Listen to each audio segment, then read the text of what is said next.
আচ্ছা, আপনার জীবনের প্রাপ্তি কি? আমার জীবনের প্রাপ্তি হয়েছে প্রত্যেকটা ধাপে ধাপে। শুধু একটা তোমাদের সাথে শেয়ার করি।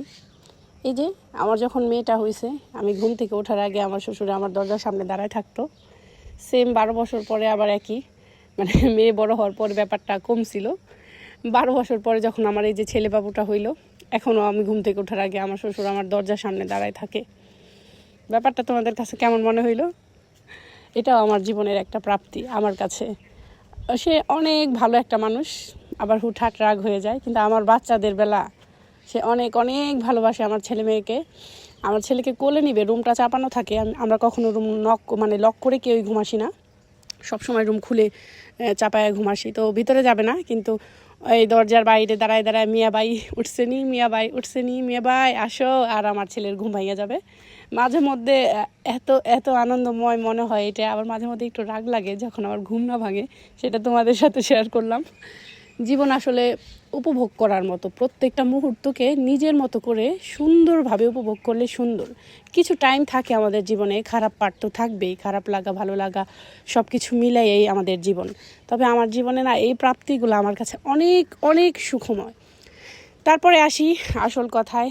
এই যে বিদায়বেলা, আকাশ আমাদের সাথে প্রায় এবার 2.5 মাস রইল, মানে 2 মাস 15 দিন। সময় আসলে কোন দিক দিয়ে চলে যায় আমরা কেউ জানি না। প্যাকিং চলতেছে সব কিছুর। সেই যে গরু মাংস নিয়ে যাবে, তাই আমার শাশুড়ি মা প্যাক করে দিচ্ছিল। তারপরে একটু আনাজের সাথে আমরা দুষ্টামি করতেছিলাম বালতির ভেতরে ভরে। গরু মাংসটা প্যাকিং করছে পুরো, ওদের বাসায় কোরবানি দিয়েছে, ওরা সব সময় কোরবানি দেয় আল্লাহর রহমতে। ওই কোরবানির মাংস মা পুরো জাল করে ঠান্ডা করে তারপর পলিথিনে ভরে ভরে প্যাক করে দিচ্ছে। আসলে বিদায়বেলাটা খুবই খুবই কষ্টকর। এদিকে আকাশ কাঁচা মাছ ওগুলা আইস করছিলাম আমরা, ওগুলা সব প্যাক করতেছে ওর ভাইয়াকে নিয়ে। বিদায়বেলা আসলে খুব খারাপ লাগার একটা মুহূর্ত। কোন দিক দিয়ে সময় চলে গেল। ও আসলে আমাদের বাসায় সব সময় একটা মানে রহমত আনন্দ কাজ করে। একটা ভালো মানুষ আকাশ, আর এই ভালো মানুষটাকে পছন্দ করেছি আমি সাঞ্জুর জন্য। আলহামদুলিল্লাহ, আমি নিজে যেমন আমার মতো একটা মানুষ সাঞ্জুর জীবনে আয়না দিছি, এর জন্য মানে আমার নিজেরই সবসময় ভালো লাগে। এতে অনেক ঝামেলাও হয়েছিল বাসায়, বাট সব কিছুর পরে আলহামদুলিল্লাহ, আল্লাহর কাছে হাজার শুক্রিয়া।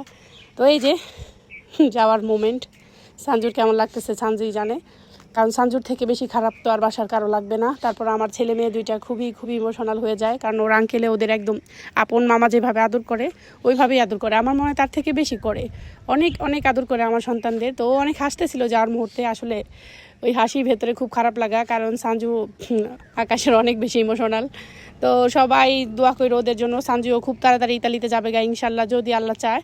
ওর পেপার সব কিছুই জমা দেওয়া হয়ে গেছে, বাংলাদেশেও পেপার জমা দিছে, যদি এখন আল্লাহ মুখে